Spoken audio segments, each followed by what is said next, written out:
వేడివేడిగా కొబ్బరి పోహా అండి, చాలా బాగుంటుంది. ఇలా చేసుకోండి. వెల్కమ్ టు మై బొమ్మరీలు సునీతాస్ కిచెన్. పోహా వేస్తున్నానండి. బాగా ఒకసారి అంతా బాగా కడగాలి. కడిగి నీళ్ళన్నీ వంపేయాలి. ఎక్కువసేపు నానబెట్టకండి, వెంబడే అంతా మనం రుద్దే వరకు మెత్తబడిపోతాయి. ఈ నీళ్ళు చల్లేస్తానండి. మళ్ళీ 2 టైమ్స్ కడగాలి. ఒకసారి చల్లేసిన కదా, ఎక్కువ వాటర్ కూడా తీసుకోకూడదండి, వెంబడే పిండేయాలి. ఇలా వేడి నీళ్ళు పెట్టేసుకోవాలండి. అటుకులు అయితే దీని మీద పెట్టేసుకోవాలి. ఒకవేళ మీరు చింతపండు వేసుకుంటే చింతపండు రసాన్ని కూడా వేసి కలిపేసి ఆవిరి మీద పెట్టేసేయండి. ఇప్పుడే పెట్టేస్తే బాగుంటుంది చింతపండు రసం. నేను నిమ్మకాయ వేస్తానండి. ఇంతమంది నిమ్మకాయ తిన్నారు కదా, చింతపండు తినే వాళ్ళైతే చింతపండు బాగా పిండేసి దీనిలోనే కలిపేసి ఆవిరికి పెట్టేయండి. చూడండి ఎంత పొడి పొడిగా చేయాలి. ఇంకా పెట్టేస్తానండి. అయితే బాగా మగ్గుతుంది. ఇట్లా మూత పెట్టేస్తాను. ఇట్లా మూత పెట్టేస్తే బాగా మగ్గుతుంది. చూడండి మగ్గిపోయినాయి, కాగుతున్నాయండి. ఇట్లనే వేడి మీద పెట్టేస్తానండి. కిందికి పెట్టేస్తా. ఇది గిన్నెతో సహా చల్లగా కాకుండా ఇట్లా ఆవిరికి పెట్టేస్తా. తిరువాత వేసే వరకు వేడిగా ఉంటాయి. పోపు వేసుకున్నామండి. ఇప్పుడు ఆయిల్ అనేది బాగుండాలండి. మరీ ఎక్కువ వేసుకోవద్దు, మరీ తక్కువ వేసుకోవద్దు. జీలకర్ర, ఆవాలు, శనగపప్పు అండి. శనగపప్పు వేస్తే బాగుంటుంది. శనగపప్పు బాగా రోస్ట్ అయితే చాలా బాగుంటుందండి. పప్పు బాగా ఎర్రగా కావాలండి. శనగపప్పు పంట కింద పడుతుంటే చాలా బాగుంటుంది. చిన్నగా చీల్చుకున్న మిరపకాయలండి, ఇట్లా పొడుగు వేసుకోవాలండి, చాలా బాగుంటుంది. ఎక్కువ వేసినా అనుకోకండి, ఇవి చిన్న చిన్న మిరపకాయలండి, తక్కువ ఉన్నాయి. ఆనియన్స్ అండి, ముందు ఫస్ట్ ఆనియన్ కడిగేస్తాను. కడిగి పెట్టుకున్న కరివేపాకు మూత పెట్టేస్తే ఆవిరి పడి బాగా మంచిగా ఉడుకుతాయి.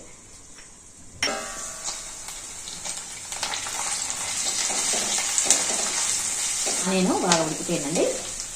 కొంచెం పసుపు వేస్తాను.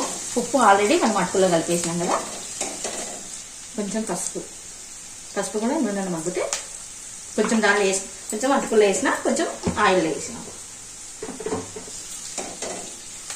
ఇప్పుడు అటుకులు వేసేస్తానండి. మగ్గిపోయినాయండి, వేడివేడిగా ఉన్నాయి. ఇంత కాలుతున్నాయి చూడండి.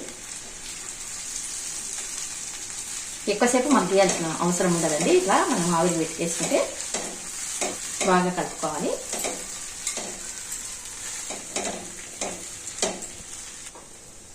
కొంచెం నిమ్మప్పు వేస్తానండి. నిమ్మకాయ ఉంది అనుకున్నాను, ఫ్రిడ్జ్లో లేదండి. నిమ్మకాయ ఉంది అనుకొని నిమ్మకాయ విందాం అనుకున్నాను. కొంచెం నిమ్మప్పు వేసుకోండి, కొద్దిగా అండి. ఎప్పుడో ఒకసారి ఏం కాదండి, తింటే అదే కంటిన్యూగా ఎప్పుడు తినకూడదు నిమ్మప్పు. ఇది మధ్యలో ఇప్పుడు చింతపండు రసం పిండి కాదు కదా, బాగుండదు.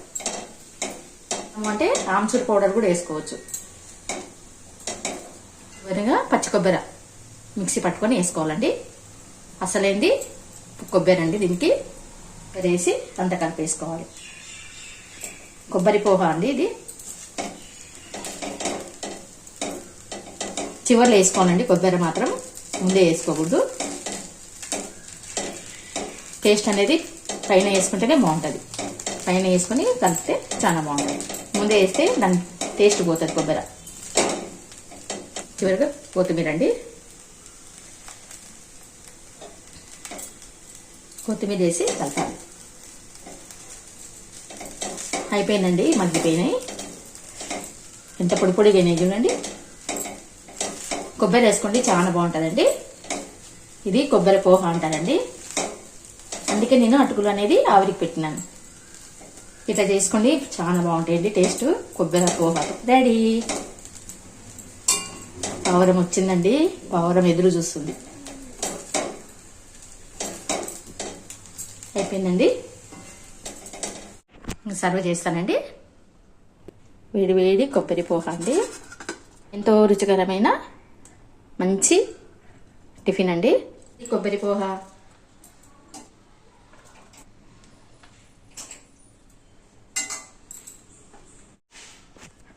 అయిపోయిందండి పోహా. చూడండి ఇంత కొబ్బరి పోహా ఇలా చేసుకోండి, చాలా బాగుంటుంది. శనగపప్పు కూడా బాగా రోస్ట్ చేయించుకొని చేసుకోండి, చాలా బాగుంటుంది. మామిడికాయ చట్నీతో మంచి కాంబినేషన్ అండి. కొంచెం మామిడికాయ చట్నీ పెట్టుకోవాలండి. ఇంత పొడి పొడిగా వచ్చినాయి చూడండి, సూపర్ ఉన్నాయండి. బా సరిపోయినాయి కదా, కొబ్బరి వేస్తే సూపర్ ఉందండి. కరెక్ట్ సరిపోయినాయి, పులుపు కారము ఉప్పు అన్నీ కరెక్ట్ సరిపోయినాయండి. ఎక్కువసేపు మగ్గియాల్సిన అవసరం ఉండదు. ఉత్తవే బాగున్నాయండి మామిడికాయ చట్నీ కంటే. అన్నీ ఉప్పు కారం కరెక్ట్ ఉన్నాయి కదా, మామిడికాయ చట్నీ కూడా అవసరం ఉండదు. కారమే లేవండి, మిరపకాయలు పచ్చ కొబ్బరి తగులుతుందండి, చాలా బాగుంది కదా. తియ్యగా ఉందండి, కొబ్బరి కూడా చాలా బాగుంది. ఉంటానండి.